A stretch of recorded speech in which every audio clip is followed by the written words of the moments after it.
Hi, and thank you for tuning in to Noir Histoire. I'm Natasha, and in this episode, I'll be discussing Atlanta's Missing and Murdered, The Lost Children. Atlanta's Missing and Murdered, The Lost Children is a 2020 5-part HBO miniseries about the Atlanta child murders. Following the 1973 election of Maynard Jackson, Atlanta's first black mayor, the city launched an effort to rebrand itself. Adapting the tagline, "The City Too Busy to Hate," Atlanta tried to reposition itself as being focused on commerce and progress rather than upholding racist traditions. But for 2 years, spanning 1979 to 1981, approximately 30 black children and young adults went missing and were found murdered. The string of murders brought attention to the city, but for all the wrong reasons, and shed light on how little things had changed for many black residents. During the Great Migration, Harlem became the mecca for black people in America, but Atlanta later emerged as a place of opportunity for black people in the South. Despite segregation, or maybe because of segregation, insular black communities developed and established a solid black middle class. To attract and promote commerce in the city, Atlanta worked to develop an image of being the city too busy to hate. The intent was to show that progress had been made and the city had moved past its racial issues. But the reality was that success had come for some black people, but things remained the same for many. And the metro area was still segregated as there was a Confederate/Klan presence, especially on the city's outskirts. Wayne Williams, the young man who would later emerge as the prime suspect in the Atlanta child murders, was born and raised in this Atlanta. His parents were school teachers who were able to provide him with a comfortable life. He showed signs of intelligence from a young age, and with support from his parents, he set up and operated a radio station from his home and later worked as a freelance news photographer. Williams was involved with a variety of interests, but also seemed to be a bit detached from his peers and socially awkward. What is the likelihood that Wayne Williams was the person who killed all of these kids? In some ways, his case reminds me of Henry Lee Lucas, who various police departments around the country allowed to confess to random murders as a method to have them marked as solved, but Williams has always proclaimed his innocence. It's unfortunate, but crime and murders occur in big cities. But in 1979, children began disappearing in Atlanta, only to be later found murdered. Based on statistics and how crime is reported, it seems that more crime takes place in areas with lower incomes. Thus, those most likely to be victims of crimes are the poor. They're also less likely to have the resources to hire private investigators, attract media attention, or use connections to high-ranking officials to have crime within the community be seriously addressed. Given that these children were from lower-income neighborhoods and where their bodies were found, they were initially written off as typical local crime. Although these disappearances and murders were taking place in a particular area of Atlanta, the crimes were not publicized by the media or the police. Thus, the community was unaware of the number of children that had gone missing in a relatively short space of time. Residents were not made aware of the potential danger, so they could put plans in place to hopefully stop future abductions and be on the lookout for the person or persons committing these crimes. Learning more about the murders and the aftermath, I developed a great deal of respect for Camille Bell. She was the mother of Yusuf Bell, one of the murdered boys. Bell and the other mothers took the initiative to take control of the situation and bring attention to the murders by establishing the Committee to Stop Children's Murders. Bringing attention to the murders didn't immediately spot them, but might have helped to save the lives of other children. The person that dies is not the only victim, as their families, friends, and community are also affected by their murder, especially in a situation like this where it's not a one-off murder and children are still in danger. Despite living in this underserved community and attempts by the police, politicians, and the media to ignore the murder of her son and the other children, she insisted that the lives of these children mattered. The group is disparaged by police and authorities throughout the documentary, but I respected that despite their grief, they fought to get justice for their kids. Authorities stated in different ways throughout the documentary that these were poor street kids who were being neglected by their parents. That might have been the case for some of the kids, but certainly not all. These assumptions were made about these kids because they came from a low-income background and or because of their race. Yet there are multiple examples of some of these kids being from two-parent homes, not that it necessarily matters, attending schools for the gifted, being involved in extracurricular activities, or otherwise just being regular kids. Despite attempts to stereotype them and dismiss their murders, they were not a monolith. And even for those whose family lives might have been dysfunctional or they were on the streets fending for themselves, that didn't give anyone the right to kill them. Everyone has a right to live regardless of if they're from the nice part of town, a shining example of excellence, or just a regular child. Even if it was a single murder, the police should have taken the lead from the beginning and swung into overdrive when the murders began increasing. These women were not police officers. The police should have been the ones investigating and publicizing what was happening in the media. But as often occurs when there are problems within the Black community, the community has to do the heavy lifting of fixing the issues. In many cases, that means Black women organizing when the justice system and other factions of government are falling short. If Atlanta didn't want this negative attention while trying to promote its new image, why wasn't action taken earlier to solve and stop these murders before they became a huge problem? Instead, it was ignored until pressure from the mothers and the Committee to Stop Children's Murders forced the formation of a task force. There have been other instances where one white child goes missing, especially if that child is from a prominent or middle-class/wealthy family, and it's all hands on deck. But it seems like if the child comes from a low-income background, especially if they're not white, there's less interest and urgency. This also happens to a degree with adults. The media, politicians, and police departments pick and choose which cases deserve attention and resources, and it's not just a matter of race or income level, but lifestyle can also play a factor. For example, crimes against sex workers or drug addicts seem to not get as much attention. A victim has to fit a certain criteria for crimes against them to receive attention. You have to fit the profile of being an innocent victim, living a non-risky lifestyle for your case to receive sympathy and attention. I listen to a lot of true crime podcasts, and unfortunately, quite often it seems like the police don't care and or don't put in as much effort if the victim is living what's considered a risky lifestyle. Sure, certain lifestyles put a person at greater risk for being a victim of crime, but that doesn't mean that we should treat those crimes or murders as being any less important. Murder in such a case is just as inhumane as when some upstanding citizen meets with foul play. A human life is a human life, and one is not worth more than the other. With all of that in mind, it's questionable that when a task force was put together, the person selected to be commander had no prior homicide experience. People were pulled in from different departments, but the person in control of all of this has no prior homicide experience? Was there no other officer or a higher-up muckety-muck that could have led the task force? Whether right or wrong, it opens up the argument that the police were going through the motions, but not seriously taking the steps needed to solve these crimes. It's not just a matter of solving the disappearances and murders that had already occurred, but finding this person or persons committing these crimes and getting them off the street to prevent any additional disappearances or murders. It's not enough to get someone or anyone, but rather to arrest and prosecute the correct person or persons to put an end to their crimes. If something like this was happening to children in a predominantly white community, that would also be terrible. But given the history of Black people in America and the South specifically, as this has taken place in Atlanta, Georgia, there's an added layer of complexity due to the race of the victims. And then the difficulty of obtaining media attention and police action at the outset only made matters worse. Feeling as though enough wasn't being done to investigate the murders and there was nowhere else to turn, members of the community formed a volunteer group. There was a sense that the police weren't doing enough, and the community was unfortunately proven right.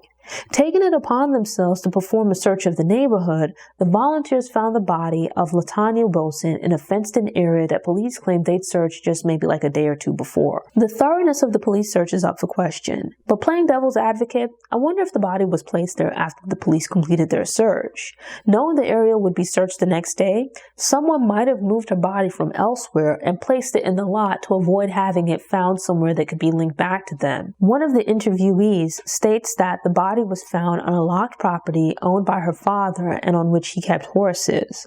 If the property was indeed kept locked, I would assume that he had sole or primary access to the key and thus the land. I would be curious to know if her father was ever considered as possibly being involved, and if so, how was he cleared? Who, if anyone else, had access to the key and or the land? Most of the other bodies were out in the open, or at least didn't require keys for access. Why did the killer go to the trouble of placing the body there? And putting aside the size of the child, how did they physically gain access to the land and place the body there if the property was locked up and they didn't have the key? Regardless of the details, the fact that this volunteer group found the body further affected the community's lack of confidence in the police investigation. This resulted in them taking an even more active role in trying to figure out what was going on and also trying to prevent additional murders. Black men, Chimurenga Jenga in particular, stepped up to organize a neighborhood patrol and came to be referred to as a vigilante group in the media. There was some negative bias in this coverage. Why was it automatically assumed that because these Black people were attempting to defend their children, there would be disorder and violence? A lot of the language was pejorative and denigrated the volunteers. Based on history and even the present, Atlanta's Black community had good reason to distrust the police. As in other parts of the country and the South in particular, there was a history of racism within the Atlanta Police Department. Many police officers had also been members of the Ku Klux Klan, and even after Black officers began joining the force, they were discriminated against. Is it far-fetched that members of a community that faced discrimination and the threat of violence from members of the police department might not trust the police to thoroughly investigate the murders of children from that community? People fight tooth and nail for preservation of the Second Amendment, which grants the people the right to keep and bear arms. Much is made of people's right to defend and protect themselves, their family, their home or other property, and their community. Yet here it is in the South of all places, you have members of the media as well as law enforcement expressing their discomfort with Black people arming themselves with bats, clubs, guns, etc. to patrol their neighborhoods after the disappearance and murder of multiple children. Early before Williams was identified, the police specified one child that they believed had been harmed by his mother. Whether right or wrong, it lends credence to the belief that more than one person had to have committed these crimes. The police stated and still believe this woman murdered her child. But even if she did, she certainly didn't kill all of the other kids. And then stating that you and your partner heard this woman confess to murdering her child, but having no recording of the interview, written statement, or any other kind of evidence, sounds rather convenient. Some of the boys were believed to have spent time in the home of a known pedophile. This struck me as weird because the man openly admitted to having sex with one or more of the boys. There's no such thing as an adult having sex with a child, as a child can't consent to sex in that context. It sounds like this man was never prosecuted for at least having inappropriate physical contact with these children. The proper term, depending on the circumstances of what took place, could be molestation, sexual assault, statutory rape, or a combination of those terms, but not sex. This use of euphemisms or incorrectly interchanging terms is a pet peeve of mine. Regardless of the victim's race, gender, or age, it often misrepresents and downplays the severity of the situation. There's also the potential connection that several of the kids spent time at a local arcade in the nearby Omni Hotel where they might have come into contact with unsavory characters. The investigators discussed some of the kids being street kids. It's alleged that some were selling their bodies or hustling for other kids. This came across as shifting responsibility for the crime from the suspect to the victim's lifestyle. Given that these abductions and murders were occurring in predominantly Black neighborhoods, I would concur that it would be most likely that the perpetrator or perpetrators would also be Black. Stranger murders are less likely than murders by an acquaintance, and most crime is intraracial, as within America, most people live around other people of the same race. But those should just be preliminary working theories, not to the exclusion of other possibilities. The city was still residentially segregated, but white people are in Black communities all the time. White people kind of go wherever they want in America. Nobody stops a white person to ask them what they're doing in a black community. This is not true in the reverse, as except in a limited context, a black person would more likely stand out in a white community, and you're more likely to be asked what you're doing there. Look no further than the pedophile ring that was operating, at least in part, in the area and was found to be used by multiple white males. These white males were engaged in this kind of inappropriate contact with black children in a black neighborhood, the very neighborhood we're discussing. Some bodies being found on land versus in water, and victims, including pre-adolescents, teens, and young adults, might be significant. The offenders could have been keeping tabs on the news coverage and made changes to their MO to avoid detection. Some killers stick to a particular disposal site or method of murder, while others make changes based on what's convenient or effective. And while serial killers tend to have a victim profile, it's not unheard of for such a murderer to kill across age groups, gender, and/or race. Yet it seems unlikely for all of those variations to be true for one murderer. The explanation of it being risky for the murderer to drive down to the water's edge to dump a body made sense. If you have to park or drive your car down to the water's edge to dispose of a body, you might have to park some distance away due to lack of access roads or to avoid getting stuck. Though to be fair, it's also possible to get your car reasonably close to the water from a dock or a boat launch, but the body would probably just wash back up on the shore. I mean, I don't know much about like boating and stuff, but I'm assuming. Either way, you run the risk of you and or your car being spotted in what would typically be a relatively desolate and or remote area after hours. Dumping the body from a bridge should allow you to dispose of the body in water while quickly putting some distance between you and the corpse. At least in theory, you could dump the body and more quickly drive away. It might also be easier to explain driving over a bridge in the middle of the night versus being at the very water's edge in the middle of the night. Thus, with bodies being found in water, it was a good idea to keep an eye on the bridges. Wayne Williams' connection to multiple kids in the area as a would-be talent scout, though not necessarily, working with these kids, is interesting. His explanation for being on the bridge in the middle of the night made absolutely no sense. Granted, the events during his exchange with the police during the stop and search of his vehicle is a matter of he said, they said. Both parties had reason to lie about what exactly took place so that it would fit their version of events. Williams sounded like a weirdo though, and it made sense to take a closer look at him. Him promoting himself as a talent scout, whether established or aspiring, isn't an issue on its own. People sometimes overstate their connections and abilities as a means of making themselves seem more professionally credible. Whatever his connections, there is a video proving that he was recording and working with the kids to make music, and at least one of the kids attested to recording with him. That's not to say that he wasn't using promises of making these kids stars as an excuse to get close to some of them for inappropriate reasons. People do stuff like this all the time to gain access and pressure people into sexual favors. It's not far-fetched that Williams might have tried something like that with some of the kids but not with others, and him having previously gotten in trouble for impersonating a police officer is very disturbing. America is a supposedly free country, and Williams was under no obligation to provide a reason for being out or stopping on the bridge unless there was some sort of sign or barricade to restrict traffic. But given that he chose to answer and proceeded to provide a weird cover story, it made sense to be skeptical, especially if, as the police said, he was the first to refer to the children who were being murdered. Unless you're meeting someone for a drug deal or some other shady business, how likely is it that you would be checking out the meetup spot in the middle of the night? It didn't necessarily mean he was out killing someone and or disposing of a body, as he could have been involved in something embarrassing that he didn't want others to know about. For example, if he was out soliciting a sex worker, regardless of their gender, maybe it was a matter of being caught off guard, but providing that lame excuse, coupled with a name and address that could never be verified, was fishy, as was burning what neighbors said looked like photographs the morning after. His behavior continued to be bizarre when the police started looking closer at him. Part of that might have, just been him being socially awkward and wanting attention. He looked like a nerdy guy who most people probably ignored. Whether positive or negative, he was getting a bit of attention and might have enjoyed what he thought would be a moment in the spotlight. I'm sure he thought he was being quite clever, handing out his resume. Well, I mean, that's just weird, right? Handing out his resume to reporters and then taking the surveillance cars on joyrides. He was incredibly naive about how serious the situation was and how bad it could get for him.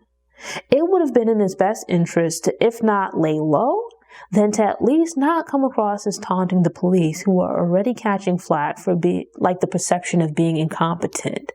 The police allowing him to leave the bridge that night and not arresting him shortly thereafter gave him a bit of confidence. It's admitted that the prosecutor didn't immediately file charges because they felt there wasn't enough evidence. But don't give them a reason to go looking for or to magically find some. Early on, it seemed politicians didn't want to get anywhere near the Atlanta child murders if it could be avoided.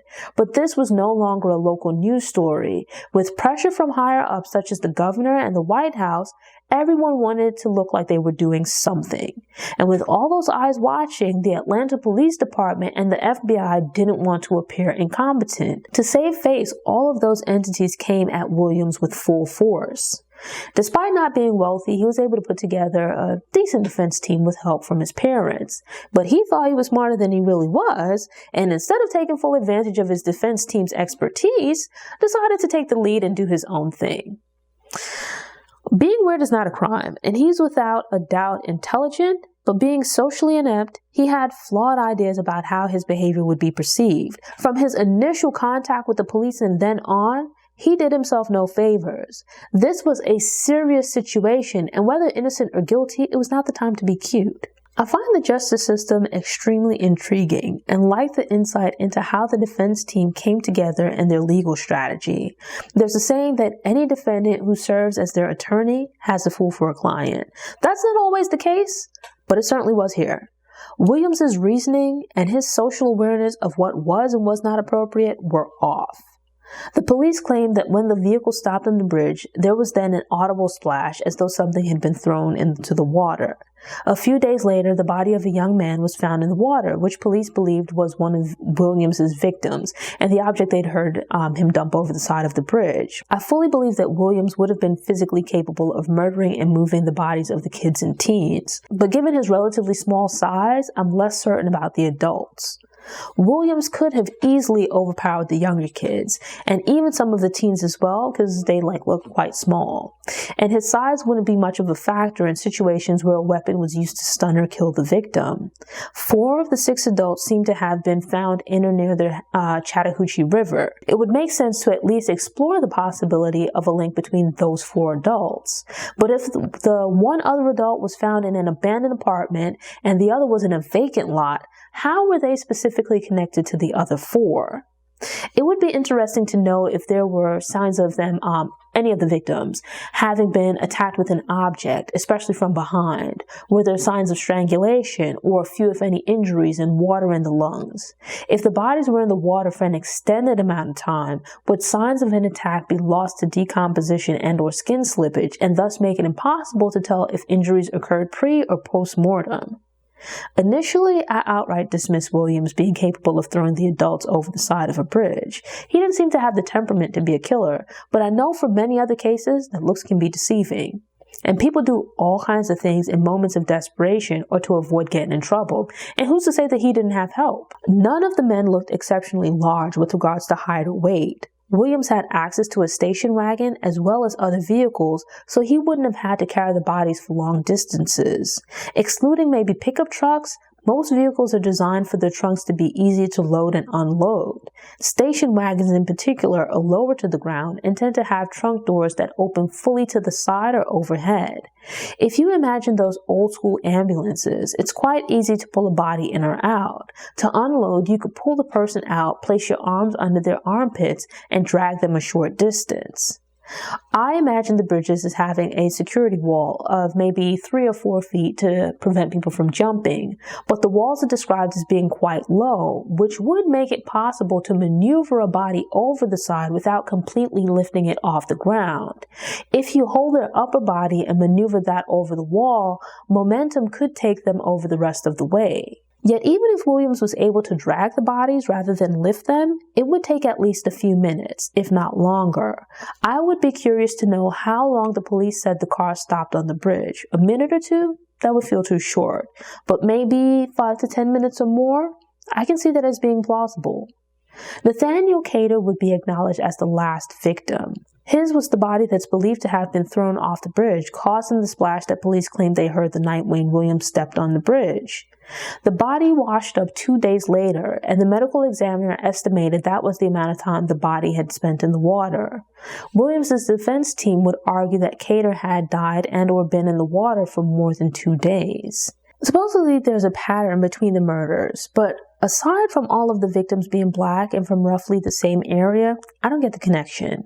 The age range is rather wide, there are 2 female victims included, and just about every possible cause/manner of death is present. Investigators developed a chart and checklist to track and visualize common factors between the deaths. It certainly looks like there's some shared factors between some of the cases, but more like clusters within the murders, rather than the entire group being a series. What was the threshold or criteria for grouping the murders? Let's say there were 10 traits or factors they were using. How many of those 10 would need to be present for there to be a link? And which of the factors would be considered stronger or weaker links?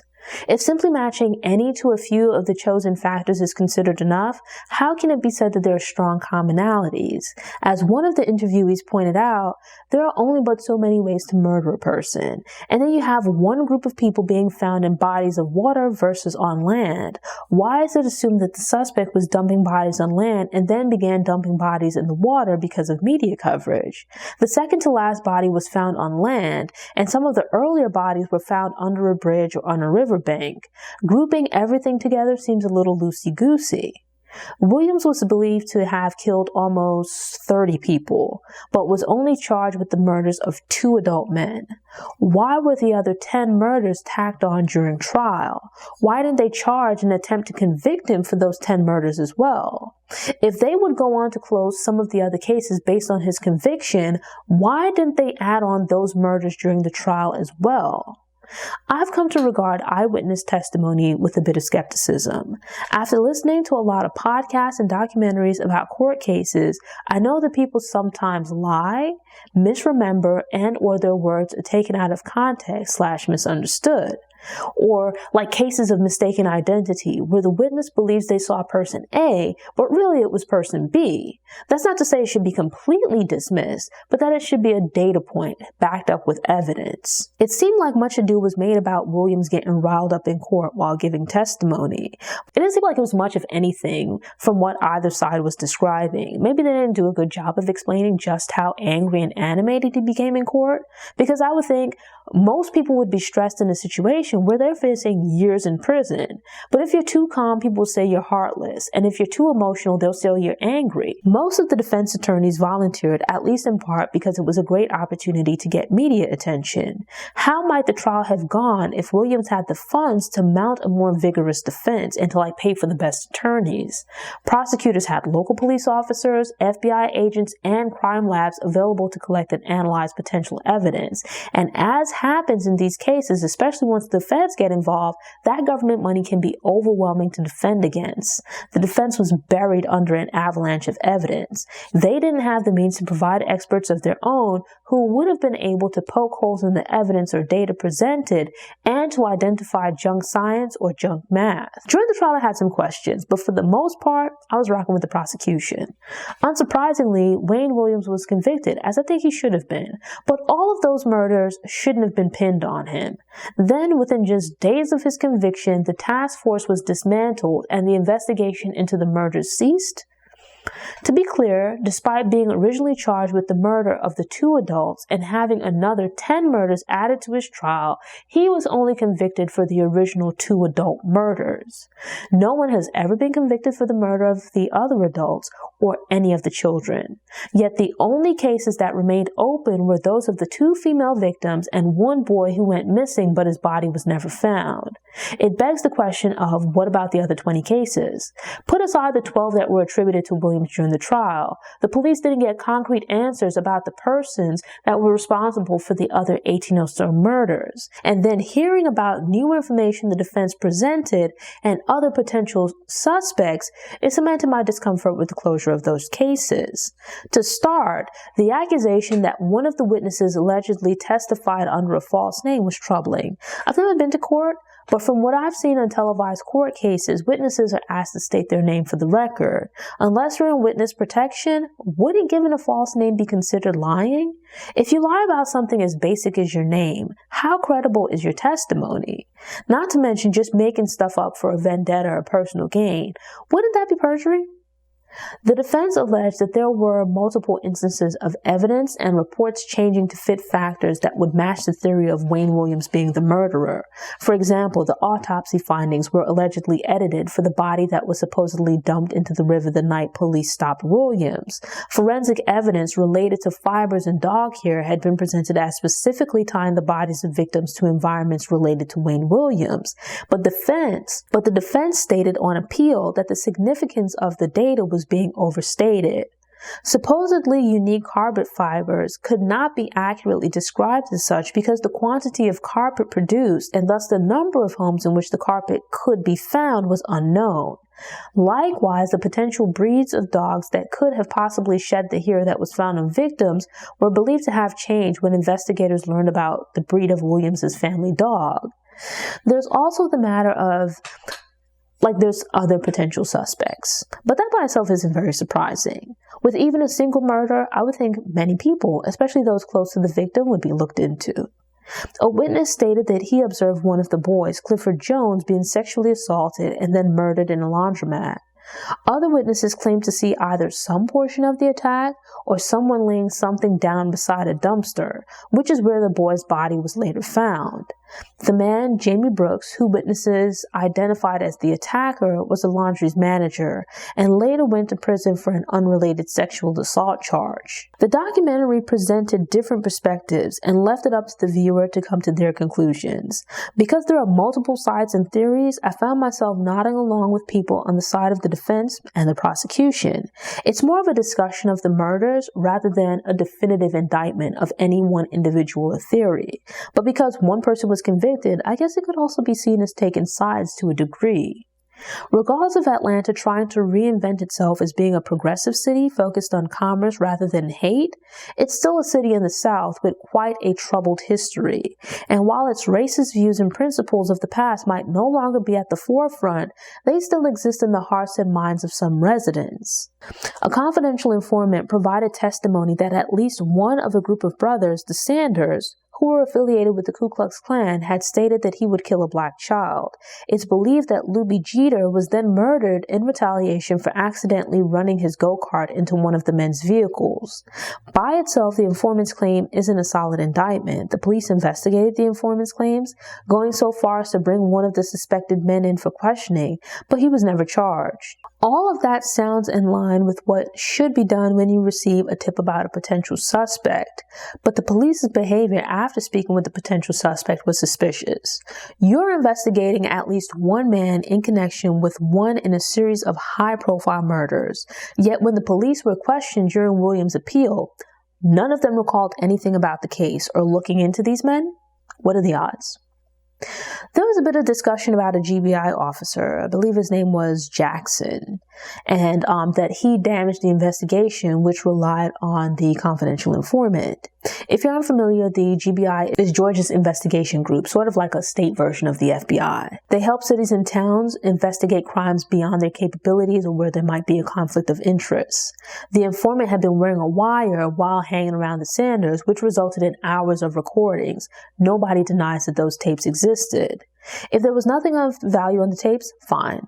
But you would think you'd save the tapes in question, just in case anyone came asking questions later, even if it went nowhere. A GBI officer would be very familiar with participating in an investigation. Why would a GBI officer take it upon himself to destroy these tapes? For whatever reason, Jackson decided to destroy the tapes, which could be evidence. He stated that he didn't necessarily listen to all of the recordings, but doesn't recall any mention of Luby Jeter during these conversations. He was also unable to provide a reason as to why it would have made sense to destroy the tapes while the investigation was still going on, or at least while the trial was still ongoing. At that point, the majority of cases had not been prosecuted and were still open, so this could have been potential evidence. It's one thing if, an accident occurred, but why wasn't this shared with the defense? What if Wayne Williams had been found not guilty of the 2 adult murders and the prosecutors wanted to pursue charges for Luby Jeter or some of the other murders? Couldn't those tapes be important to show that all other suspects and avenues were explored and everything pointed back to Williams? By destroying that evidence, you then not only prevent the defense from presenting other possible suspects, but you might also be hobbling the prosecution. Earlier in the documentary, when there was a discussion of how the evidence came together to convict Williams, it wasn't just one thing. Instead, it was the dog hair, carpet fibers, eyewitness testimonies, etc. There was multiple little data points combined pointed to Williams being guilty. But this also worked the other way for the defense. The statistics of the hair and fiber analysis being misrepresented, tapes being destroyed, witnesses being ignored, and multiple police officers having selective amnesia. Any one of those things on their own wouldn't necessarily point to malice or ill intent, but those things combined start to make you question what's going on. I found myself asking all kinds of questions and think most others would as well. Did Wayne Williams do it? Did he not? Was he involved in all of the murders? Was he involved in some of the murders? Were there other people involved? Were there other situations and scandals taking place here that weren't publicly connected? Example, like the pedophilia ring. There were about 30 murders in total that were a part of what came to be known as the Atlanta child murders. As Mirakeisha Lance Bottoms explains, some of the murders that were included in the group probably shouldn't have been. And there were probably murders that were not included, which shouldn't have been excluded. But by not thoroughly investigating every one of those murders to arrive at a most likely, if not definitive answer, these questions and theories will always remain. It's a disservice to the victims, their families, and loved ones, and also the people of Atlanta who had to live through that terror. You get the sense that the preservation of Atlanta's image was a higher priority than getting justice for these children and young men. Most cities value tourism and commerce, and having murders occur in your city can harm both. This results in places rushing to solve, if not quiet down attention around crimes when they occur. It's not as simple as the police department and politicians wanted Black children to die. I don't think that was the case. But I do think that given who these children were and where they were from, they weren't perceived as being important, or at least not perceived as being a priority. These children were from the voiceless areas of Atlanta society. They were growing up in communities that were largely underserved, underrepresented, and quite honestly ignored by many factions of society, which includes law enforcement, government, etc. Things went from not giving the cases the attention they needed, to blaming the victims for being victims, to then trying to wrap everything up quickly. So what's my verdict? I don't believe that Wayne Williams is completely innocent, but I also don't think he killed all of those people.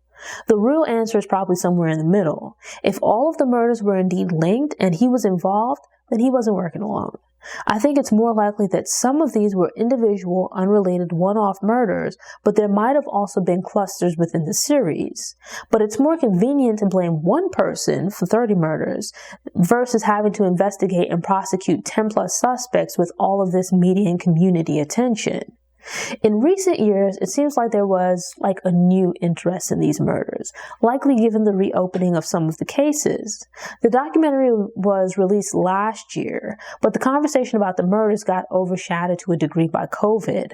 I could be wrong, but I don't recall hearing much, if anything, about developments in the investigation since the cases were reopened. Things might still be going on in the background, but I haven't heard any updates. I am curious to see what, if any, activity takes place in the coming years with regards to the investigations. Thanks for tuning in. Show notes are available on the Noir Histoire website via the link in the episode description. If you enjoyed this episode and want more movie recommendations, subscribe to the channel, click the notification bell, and check out my movie review playlist.